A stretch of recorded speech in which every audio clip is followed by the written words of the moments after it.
panahon ngayon, sabi nga nila ay nagpabago ng brother. Bago, sobrang lamig dito sa atin na natin. Kasi yung araw daw, ayun brother Bin, mayroon yung asawa ng kuya ko nag sa akin, nagtawag message sa messenger na ang ating kapanahon ngayon ay ang araw ay malayo sa earth. Yun nga, sabi. Kaya ang ating ay malamig ang panahon. Kahit tag-init na, brother Bin, ay malamig pa rin, no? Ang hangin. Ano po ito hanggang kalagitnaan ng February? Hindi, hanggang ano daw, Agosto. Hanggang Agosto daw ito. Totoo nga ito, mga kapatid kasi. Hanggang Agosto daw. Nakalagay doon sa pinasa sa akin na message na. Tama yun. Na pagka-uwi ba ang klima, ganun talaga mayroong pagbabago sa ating mga katawan. Una, subukan kayo ng brother. Pagka-pisa kayo ng aeroplano, pagka umaas na yung aeroplano, punta, pabalik sa Qatar, nandoon yung, kahit nasa lubang aeroplano, parang nararamdaman ko, ako'y namimingi. Parang wala na marinig. Kaya yun. Sa Tagaytay Ay, ganyan naramdaman ko pag-akit ng Tagaytay. Ganun na. Di ba? Parang kang mamimini. Ganun. Ang nararamdaman natin na pagka mayroong nag-iiba ay umiiba din ang ating pakiramdam. Ngayon po ang ating pag-aralan ngayon, ang pamagat ay pagkakaisa sa pamamagitan ng kapakumbabaan. Dito po ating talatang sa uluhin ang sinabi sa Pilipos 2, chapter 2, verse 2, lubusin ninyo ang aking tuwa sa pagkakaroon ng kayuling pag-iisip. Magtaglay ng kayuling pag-ibig na magkakaisa ng diwa at may isa lamang pag-iisip. Ito po yung nangyari noong panahon ng Apostol Pablo. Kaya nga si Apostol Pablo, siya ay nagpapasalamat sa Diyos. Kaya sabi na, lubusin ninyo ang aking tuwa na magkakaroon ng gayon pag-isip. Ang kaisipan ni Apostol Pablo ay gusto niya na laging magkakaisa ang mga anak kay Kristo. Hindi magkabahagi. Kaya nga, mga kapatid, dahil sa pag-ibig, ito yung magkakaisa. Diba? Dahil tayo ay umiibig sa Diyos, kaya nga kung wala ang pag-ibig, hindi magkakaisa. So, ano na itong ating microphone? Microphone? Wala na? Battery lang siguro, no? Ito, Brother Rodon, mayroon? Battery. Paano palitan ng battery? Hindi mo siya Parang Nag-ano na siya, nagkawala-wala. drop na ba? Sige. Sige. Sa ano lang ilaw dyan sa... Kaya po, mga kapatid, alam niyo yung nagaya sa isang pamilya na kung walang pag-ibig, hindi talaga magkakaisa, brother and sister. Amen.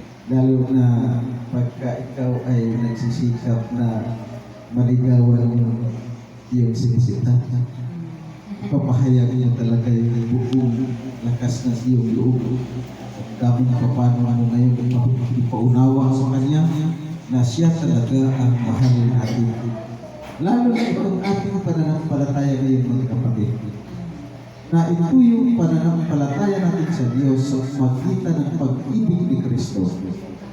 Ito yung pinakamahalaga sa lahat ng bagay. Kaya gusto ng Diyos na tayo ay magkaisa sa Kanyang pag-ibig. Sapagkat sinabi ng Diyos, hindi tayo ang unang umibig, kundi ang Diyos ang unang umibig sa atin. Kaya nga tayo mga kapatid ay marapat lang na ating suklian ang kanyang pag-ibig. Na tayo ay pagkaman hirap sa pag-isig sa Sabado kasi alam niyo naman po no, kung kailan ang Sabado araw ng pagsamba, doon patuloy ay Sarap ang tulog. Sarap ang tulog. Tinanghali na. Minsan, kung ano yung gusto mong susuotin, anong hinahanap mo, hindi mo mahanap. Tuloy na yayamot ka na lang. Sabihin mo na lang, ay hindi na magsimba. Kasi, wala yung gusto ko. Alam niyo mga kapatid, yun ang delikado sa atin. Sa panahon natin, yung gusto natin ang masunod. Kaya yun ang ayaw ng Diyos. Kagaya lang dito sa Biblia, inahalin-halin ang kalagayan ni Satanas. Na ang gusto ni Satanas ay siya ay magiging mataas pa. Mag-aakyat siya sa dakong etaas-asan at igagaya niya sa Diyos ang kanyang sarili. Kaya nga, mahirap eh. Alam niyo mga kapatid, mayroon po sa Iglesia doon sa Jesus Province. Mayroon pong mga kapatid doon, Brother Ulysses, na pagka hindi makilig na pisir, sasama ng loob nila. Kasi wala silang natutunan. Lalo na yung igir. Ayun na, hindi na sumisikot. Kaya hindi makilig. Kaya alam mo mga kapatid, isa yung delikado na sinabi dito sa Biblia na ingatan natin na yung ating gusto ang siyang masunod. Kaya pinapaiwasan dito, inahilintulan ang ugali ni Satanas. Kasi gusto ni Satanas na siya ay maging mataas. Kaya sabi niya, akin ang buong sanlibutan, pagkaluluhod ka sa akin, ibibigay ito sa iyo. Diba? Kaya, delikado mga kapatid, pagka-umiral yung ating pagkamakasarili na tinatawag. Kasi, yung pride ba natin ba, ng Brother Ulysses, di ba parang, ibawa, mayroon na gusto, tapos hindi na susunod, nagtatampo na. Yun ang ayaw ng Diyos. Kaya hindi tayo magkakaisa niyan sa pamamagitan ng pag-ibig, Brother Ulysses. Nagtatampo kita mo kahit yung pag-asawa. Pagka magkatampuhan mo, hiwalay, hindi mag-imikan. Talikuran lang yun. Yun talaga ang dahilan na nagkakahiwa-hiwalay. Dahil ang pag-ibig, ito yung sinabi ng Diyos, pagka lumabing ang pag-ibig, maraming nadadaya. Diba? Kasi, hindi mo na mahal, di ba? Pagka hindi mo na mahal, mahala ka sa buhay mo. Hindi ka naman mag-ibig sa'yo. Mahal ka lang kung saan ka na pupunta. Nararang yung aking bayaw, Brother Ulysses. Pagka sila daw ay magkatapuhan ng asawa, buwan na. Hindi talaga mag-inipikan sila. Sabi ko, hindi ko matiis, Brother Ulysses. Kahit gusto ko mapaya-paya na lang, usap na ulit. Sa'yo, kumari. Diba? Kaya nga sabi ng Biblia, paningasin natin ang ating pag-ibig, huwag natin bigyan ang Diablo. Diba? Kasi minsan, pagka magkalayo na kayo, ang ulo kung anong iniisip, magpakasaya na lang ako dito. Total, may kasama ang loob ako. Lalo na sa ating dito sa simbahan mga kapatid. Yun ang ingatan natin. Yung mayroong kasama ang buo. Kaya ito, pagka mayroong kang narinig o narinig na kapatid, ako'y nasaktan. Ganun agad tayo. Pasensya ka na. Kung ano man yung aking nasabi, maghingi agad ng suri bawat isa. Huwag natin palalain. Kasi ang Diablo gumagawa ng paraan paano tayo ma-distract sa pag-ibig ng Diyos. Kaya lumamig ang ating pag-ibig, ang sinabi, lumalaganap ang kasamaan. James. Ayon sa Santiago. Kaya huwag natin lumamig. Kasi hirap na yun sabi mo, malupot ka na lang. Kaya gusto ng Diyos talaga na tayo ay magkaisa sa Kanyang pag-ibig na ibinigay. Wala namang ibang pag-ibig ang Diyos na binigay, kundi ang utos. Diba? Pag-ibig sa Diyos, pag-ibig sa tao. Kaya ito yung sabi ng iba, nagdalawang utos na lang. Pag-ibig sa Diyos, pag-ibig sa tao. Hindi nila iniintindi na ang pag-ibig sa Diyos, mga kapatid, ito yung araw ng Sabat na kanilang binawasan sa ayaw nila. Ayaw nila mga kapatid sa araw ng Sabat. Pero ano ang sabi ng Santiago 2:10? Kasahin ng Sister Alvin, Santiago 2:10, ito yung delikado ito. Ito yung isang pandaraya, panlilinlang. Kasi pagka hindi natin mabantayan ito, mapasama tayo sa kanila na isang utos ay alisin. Wala na silang utos. Oo, ano na? Sige, pasahin na kayo sa Santiago. Oo. Ito po, sapagkat sino mang tumutupad ng buong kautusan, subalit lumalabag sa isa, ay nagkakasala sa lahat. Kita niyo? Idiretso mo sa si Sister Albi, anong utusan niyo? Sapagkat siya na nagsabi, huwag kang mangangalunya, ay nagsabi rin huwag kang papatay. Ngayon kung ikaw ay hindi nangangalunya, ngunit pumatay ka, ikaw ay lumabag sa kautusan. O kita niyo, no? Yun ay sinabi ito sa utusan. Kapag sinabi, huwag kang mangangalunya, tapos pumapatay ka naman. Di ba? Kaya sinabi ng Diyos na ni isang saglit nga lang uldog, di ba?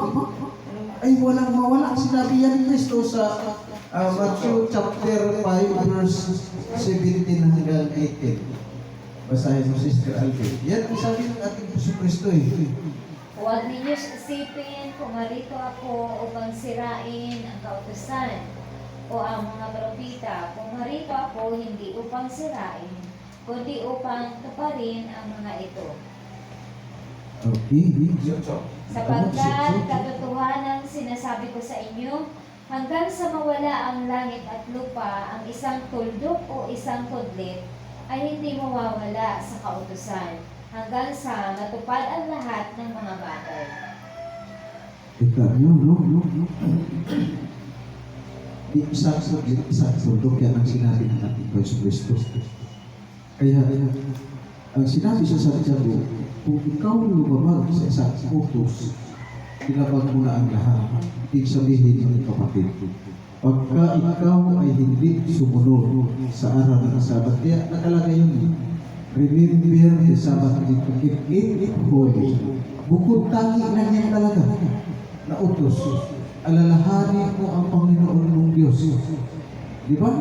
Remember the Sabbath to keep it holy. Ito yung pag-alala natin sa Kanya. Nabilang siya ang unang umibig sa akin. Kaya sabi niya, hindi kayo ang unang umibig, ako. Diba?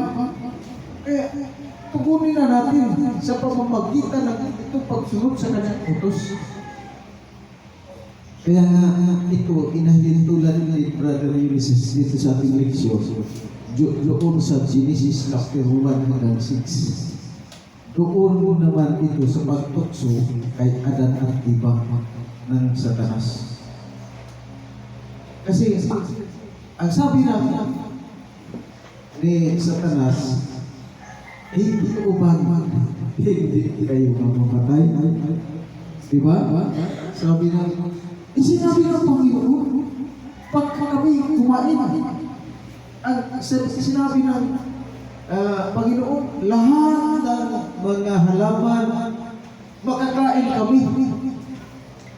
Kaya maliban doon sa pagkakilala ng buhay ay ng pagkakilala ng matuwid at masama, mabuti at masama, hindi kami doon kakain. Sabi ng Diyos, pagka kumain, sabi ng Diyos sa taas, ito ba sinabi na hindi ka mamatay? Na kayo mamatay? Sabi niya, hindi ka mamatay. Sinabi ng kaaway, pagkus, mabubulan ang inyong pagmamatay. At malalaman niyo ang mabuti at masama. Diba? Galing na mag-diskarte. Kaya sinabi ni Satanas, sa Biblia, siya ay atuso. Talagang napakatuso nito ahas. Paano ka nito dayain? Ang kanya kasi, kailangan pagkadaya siya para mayroon siya kasama sa pagbubuo. Wala na kasi siya, wala na siya kaligtasan. Kaya sabi nga ng pahina ng Iso Kristo, samsahin mo ang Panginoon mong Diyos. Ang sabi niya, sige, ikaw, sumamba ka sa akin, ibibigay ko, kita ko yung siyudad. Sabi ni Kristo, hindi. Nasusunod. Diba? Hindi mabubuhay ang tao sa pamagitan na tinapay lamang, kundi sa pamagitan ng salita ng Diyos. Kaya ito sa Diyos na ating pinapag-aralan, ito yung pinaka-importante sa lahat. Kung wala ito, hindi ito maitanim sa ating puso at isipan, madadaya ang grabe mga kapatid. Dahil sa Diyos, sinabi kasi ng Panginoon na kung kayo ay umiibig, sundin ninyo ang aking mga utos. Sabat, brother? Mabuti ay dito ang ating bisita. Ito ang spiritual brother. Sabat? Ikaw si Brother Jojo. Saan galing na church? Muntinlupa. Ito yung sinabi ni Ina. Opo, si Brother Ray po sa akin. Brother Ray. Ayun yung dati din na i-assign natin. Sige. Okay lang. At kayo ay nakadalo rito sa munting sibahan. Ito ay naging home church ngayon na ni Brother Ray, pinamunuan at saka ni Sister Jenny. Kaya kami ni Brother Ulysses, kami doon sa Mother Church, kaya kami ang itinalaga dito para pagka wala sila Brother Ray, kami ang